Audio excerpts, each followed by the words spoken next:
Bora falar do nosso terceiro caso, casos que aconteceram durante o Natal. E a gente tá fazendo essa comemoração um pouquinho estranha, então por isso eu tô trazendo esses casos aqui pra vocês. Talvez vocês escutem também o barulhinho no fundo, é o meu ventilador portátil, porque hoje tá muito quente, então só assim pra conseguir gravar.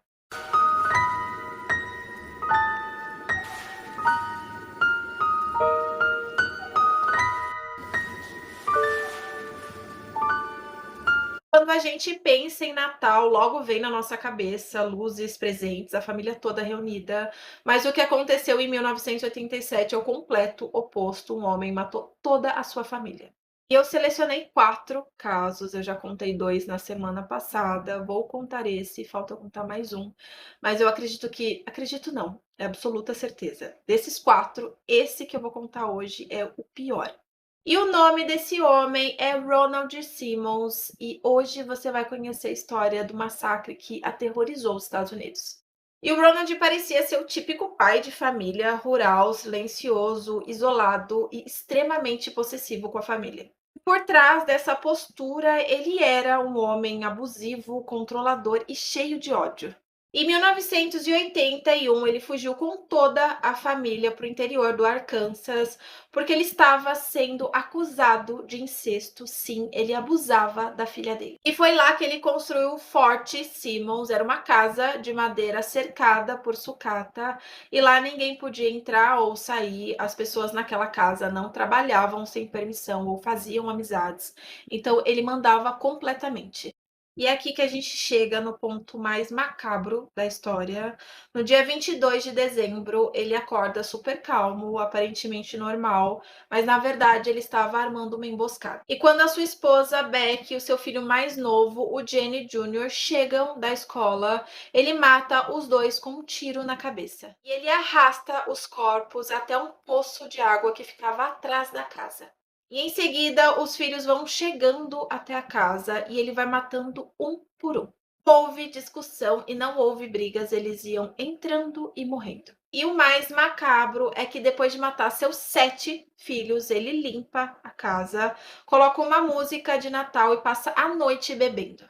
26 de dezembro, toda a família que morava longe chega para um almoço de Natal.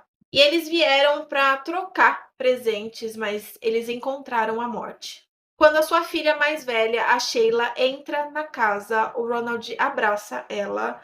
Logo em seguida, ele a mata a tiros. E depois ele mata o marido dela e os seus 3 filhos pequenos, que não tinham mais de 3 anos. E o mais assustador é que o Ronald colocou toalhas em cima dos corpos, como se ele estivesse guardando brinquedos quebrados. E depois de matar toda a família, o Ronald faz algo que é perturbador.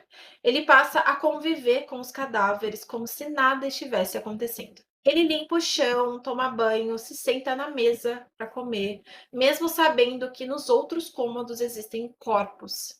E ele passa 3 dias vivendo assim, vivendo de uma maneira completamente normal, como se realmente ele não tivesse feito nada, como se a família dele estivesse ali todos vivos e bem.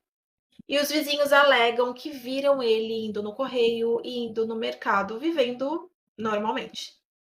E depois de viver dias com os corpos da família na casa, ele decide que ainda não terminou. Então, no dia 28 de dezembro, ele vai até a cidade. E as coisas vão ficando mais bizarras. Ele vai até o escritório onde ele trabalhou. Ele entra, cumprimenta todo mundo e depois começa a atirar nas pessoas. Com isso, ele mata 2 colegas e fere outras pessoas. Depois ele vai até um banco, ele atira na recepcionista e só não mata mais pessoas porque a arma trava. Se aqui essa sequência de eventos, o escritório e o banco, era um fechamento, uma conclusão de um ritual que ele começou. E quando a polícia encontra o Ronald, ele não tenta fugir, ele estava sentado e ele não tentou sair correndo nem nada. Era como se ele estivesse realmente aguardando a chegada dos policiais. E quando perguntaram o motivo de tudo aquilo, ele simplesmente respondeu: eles eram meus. O Ronald foi condenado à morte, ele recusou todos os recursos e ele pediu para morrer. Então ele foi executado em 1990 com a mesma frieza que ele matou toda a família. E esse é considerado o pior massacre familiar que aconteceu na semana do Natal. Me conta aqui o que vocês acharam. É como eu falei, na minha opinião, esse é o pior caso. Foram muitas pessoas mortas e o que dá na cabeça de um ser humano simplesmente acordar um belo dia e decidir que vai matar toda a família com a frieza que ele fez isso, então é bizarro imaginar. Deixa aqui nos comentários o que vocês acharam. Eu vou pedir para vocês curtirem, compartilha, me segue aqui no YouTube e falta só mais um caso essa semana que eu vou soltar no dia do Natal. Então espero que vocês continuem acompanhando os próximos vídeos.